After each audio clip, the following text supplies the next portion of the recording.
नमस्कार। कैसे हैं आप लोग? मेरे ख्याल से अच्छे होंगे। कहा जाता है कि कड़ी मेहनत आपको वहां ले जाएगी जहां किस्मत शायद आपको ना ले जा पाए। इसीलिए हमेशा हमारे बड़े बुजुर्गों ने कहा है कि आप मेहनत करो।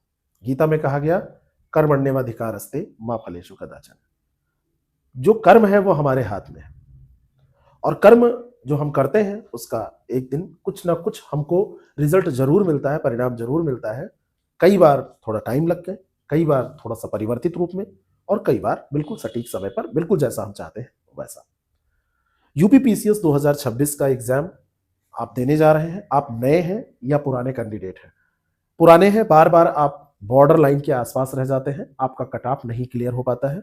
नए हैं, पढ़ा है आपने, आपको डर लग रहा है, या अभी अधकचरा ज्ञान है आपके पास।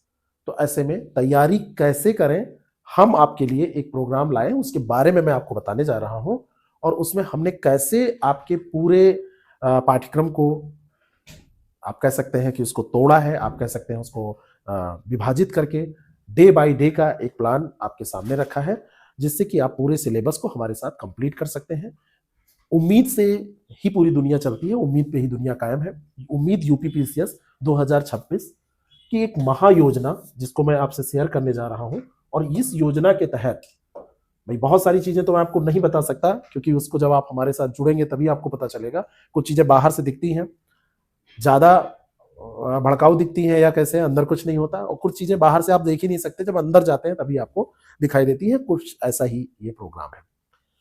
हमने इसमें आपके लिए एक 90 दिनों का एक इस तरीके से प्लान किया है, 90 दिनों की एक योजना बनाई है, जिससे कि पूरा सिलेबस आपका आप रिवाइज कर सके। और ये स्टार्ट हो रहा है 27 जनवरी 2026 से। 27 जनवरी 2026 से जब ये स्टार्ट होगा, तो इसमें प्लान ये है हमारा कि 27, 28, 29, 30 को आप ये 4 दिन जो दिए हैं, इनमें इन टॉपिक्स को पढ़ेंगे। ये टॉपिक्स आपको 26 को ही बता दिए जाएंगे, यानी कि इसकी स्टार्टिंग मूल रूप से 26 को ही हो जाएगी। इसमें जो क्लास हम आपको देने वाले हैं, इसमें जो ये टीडी बैच है, इसमें टेस्ट प्लस डिस्कशन है। और टेस्ट प्लस डिस्कशन का मतलब होता है कि पहले आप टेस्ट दें, और टेस्ट देने के बाद में फिर उसको हम डिस्कस करें, और डिस्कस करने के बाद में आपके सारे डाउट दूर करें। आपको जो भी दिक्कत आ रही है, चाहे पढ़ने में, चाहे क्वेश्चन करने में, चाहे कंटेंट के लेवल पर, चाहे किसी भी तरीके से आप किसी पोर्शन में देखते ही नर्वस हो जाते हैं, क्वेश्चन गलत हो जाते हैं, इन सारी चीजों का समाधान हम करें। जब आप इसको पढ़ें तो तुरंत इस पर 60 से 70, 80, 100 जहां पे जो जरूरत हो उतने क्वेश्चंस का टेस्ट आपको मिल जाए। 60 से कम क्वेश्चन हम नहीं रखेंगे, 100 से ऊपर नहीं रखेंगे। कोशिश रहेगी कि एक बन के हम चलें। और करंट अफेयर भी हम आपको रोज देंगे। इसमें 10 क्वेश्चन इसमें करंट अफेयर के भी हम आपको रोज देने वाले हैं, जिससे करंट अफेयर भी आपका अक्टूबर से लेके और वहां पर मई तक तैयार हो जाए। जैसा कि मई में एग्जाम होने वाला है, जून के प्रथम सप्ताह में आप मान के चल सकते हैं, और द्वितीय सप्ताह तक आप मान के, तो मई तक हमको पूरा तैयार कर लेना है, तो वहां तक आपका करंट अफेयर भी कवर हो जाए। डेली टेस्ट, डेली डिस्कशन, और उसकी जो भी कमियां हैं वो निकलती चली जाएंगी। और जैसे आप पहुंचेंगे 31 जनवरी को, तो एक रिवीजन टेस्ट। अब अभी हमने ज्योग्राफी ऑफ इंडिया पढ़ा है, तो अभी एक वीकली टेस्ट जो शनिवार को होगा, उसमें ज्योग्राफी ऑफ इंडिया का रिवीजन आपका हो जाए। जितने टॉपिक आपने इतने किए, तो पहले तो ऐसे, और उसके बाद में ये एक टेस्ट हो जिसमें ये रिवीजन आपका हो जाए, कि आप याद कर पाए, तैयार कर पाए कि नहीं। संडे हमारी तरफ से आप अपना रिवीजन कर सकते हैं। फिर से आप आए मंडे को, फिर हमने ये टॉपिक आपको दिए, और उसके बाद में आपने फिर 4 दिन की पढ़ाई की। फिर सैटरडे को हमने क्या किया, फिर से आपका एक टेस्ट लिया। ठीक है, आपने 2, 3, 4 और 5 तारीख को यहाँ पर कुछ होगा, इसलिए छुट्टी रखी गई है ना। और कोई कुछ ना कुछ ओकेजन होगा। फिर आपने 4 दिन पढ़ा, और फिर आपने 5वें दिन उसका टेस्ट दे दिया। आगे आप बढ़ेंगे, फिर ये आ गई 8 के बाद में 9 तारीख, 9, 10, 11, 12, 13 आपने पढ़ा, 5 दिन आपने पढ़ा। ऐसे क्रम रहेगा। 5 दिन के बाद में आपने फिर एक वीकली टेस्ट दिया, और जो भी पढ़ा, जैसे एंशिएंट और मेडवल हिस्ट्री, यहाँ पर पहले एंशिएंट चल रही थी, फिर मेडवल आई, तो हमने उसी के हिसाब से आपका टेस्ट ले लिया। यहाँ टेस्ट, यहाँ टेस्ट, यहाँ टेस्ट, यहाँ टेस्ट, यहाँ टेस्ट, और उसके बाद में फिर यहाँ पे टेस्ट। हर टेस्ट के बाद में डिस्कशन, हर टेस्ट के बाद में क्या, हर टेस्ट के बाद में जितना कंफ्यूजन है वो दूर, हर टेस्ट के बाद में जितनी समस्याएं हैं वो दूर। और फिर हर टेस्ट के बाद में ये एक आप कह सकते हैं रिवीजन टेस्ट। उसके बाद बचेगा क्या, और ऐसे ही हम पूरे डे बाय डे चलते हुए होली निपटाते हुए आप आगे पहुंचेंगे। तब तक आपके इतने वीकली टेस्ट हो चुके होंगे जो बिल्कुल रिवीजन के लिए फुल लेंथ टेस्ट है, बड़े बड़े टेस्ट हैं, लेकिन उन्हीं टॉपिक्स पर है जो आप यहाँ पर पढ़ के और टेस्ट देते हुए आ रहे हैं। फिर जब ये पूरे टेस्ट आपके कंप्लीट हो जाएंगे, ये तिथि आएगी 7 अप्रैल को, आपका स्वास्थ्य सही हो जाएगा। 7 अप्रैल को विश्व स्वास्थ्य दिवस मनाया जाता है ना, WHO की स्थापना की तिथि है ये। कब हुई थी स्थापना? यहाँ पर आप करेंट अफेयर रिवाइज करके पूरा अभी तक का अपना जितना भी इंट्रोडक्टरी फेज है, इंस्ट्रक्शन जो फेज है वो समाप्त कर चुके होंगे। अब टेस्टिंग फेज यहाँ से बिगिन होगा, है ना। निर्देश चरण यहाँ पे पूरा हो जाएगा, आपका परीक्षा चरण यहाँ पर शुरू हो जाएगा जब आप अपने को टेस्ट करेंगे। तो ये कैसे होगा? 8 अप्रैल को आप एक FLT देंगे GS का, 10 अप्रैल को पूरा मॉक टेस्ट आप देंगे FLT GS और CSAT, ये सेकेंड मीटिंग में जैसे आपका आयोग एग्जाम लेता है। 13 अप्रैल को जब आप आएंगे तो FLT 3 होगा, गैप है यहाँ पर 2-2 दिन का।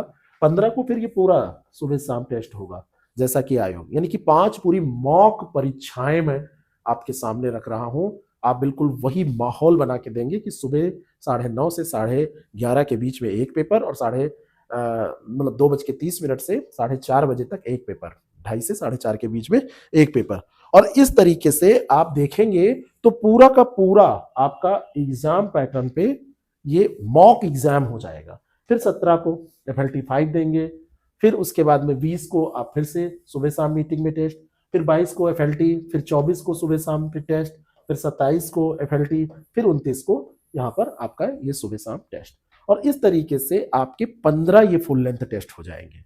इसके पहले आपने जो वीकली टेस्ट किए हैं उनकी संख्या भी आप देखेंगे एक काफी बड़ी संख्या है, बहुत बड़ी संख्या है। 10 वीकली टेस्ट ये है और बाकी जितना ये है 49 टेस्ट आपका सेक्शनल हो जाएगा, सेगमेंट वाला टेस्ट हो जाएगा।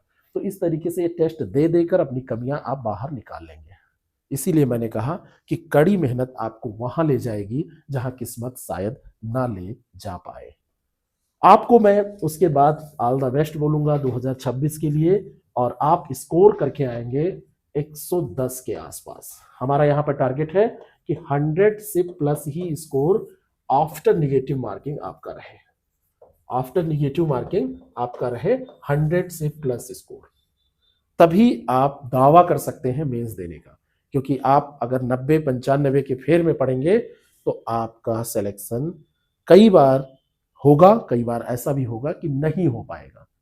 इसलिए जरूरी है कि पहले से ही टारगेट जो है अपना इंक्रीज करके रखा जाए, टारगेट बड़ा रखा जाए। इसके बारे में जितनी भी आपको जानकारी चाहिए, आप ऐसे खुद पढ़ना चाहते हैं, जैसे भी ये काम करना चाहते हैं, ऐसे बांट के पढ़ाई करना चाहते हैं, आप उन सारी जानकारी को हमारे दिए गए स्क्रॉल हो रहे नंबर पर मैसेज करिए, उम्मीद UPPCS 2026, और आपको पूरी जानकारी मिल जाएगी। एक डेडिकेटेड बैच, ऐसा बैच जिसको इस तरीके से डिजाइन किया गया है कि आप सिलेक्शन से बाहर हो ही नहीं सकते।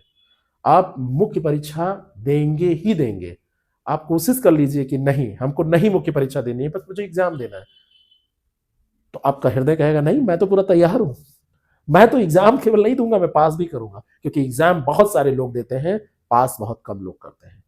एग्जाम देना, फॉर्म डालना और उसको पास करके फाइनल सिलेक्शन लेना, इसमें बहुत अंतर होता है। तो इस रणनीति से मैं आपको आगे ले जाने की कोशिश जो हमने शुरू की है, जो मैं करूंगा आपके साथ, वो निश्चित सफलता होगी जब आप इस कार्यक्रम से जुड़ के इसका लाभ उठाएंगे। ये ऑनलाइन ऑफलाइन दोनों अवेलेबल है, आप जैसे भी चाहें जानकारी ले सकते हैं। Thank you so much.